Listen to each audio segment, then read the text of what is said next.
Hello everyone, welcome back to my new another mini blog.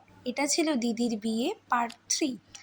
তো ওই দিন প্রথমেই আমরা পার্লারে চলে গেছিলাম, পার্লার দিয়ে সাজুগুজু করে আমি চলে এসেছিলাম। আর এই যে এইখানেই দিদির তারপরে বিয়ে শুরু হয়ে গেছিলো। তার আগে জিজু এসেছিল, অনেক নাচ গান হয়েছিল, বাট আমি সেগুলো কভার করতে পারিনি কারণ আমি নিজেই মেকআপ করে এসেছিলামই অনেকটা দেরিতে।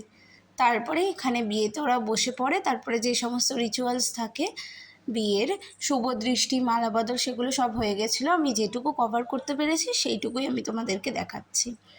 তারপরেই ছদ্দিভাইদের বিয়ে শুরু হয়ে গেছিলো, বিয়ের সমস্ত রিচুয়ালস হচ্ছিলো, আর এখানে খই ফেলা হচ্ছিলো, ফটোগ্রাফারও ছবি তুলছিল, আর এই ফাঁকে ফাঁকে কিন্তু আমরাও ছবি তুলছিলাম।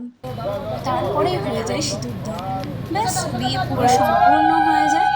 তারপরেই সিঁদুরদানের পর ছদ্দিভাইয়ের কিছু ফটোশ্যুট হচ্ছিল, আর এই ফাঁকে ফাঁকে আমরা অনেক ছবি তুলেছিলাম ওর সাথে।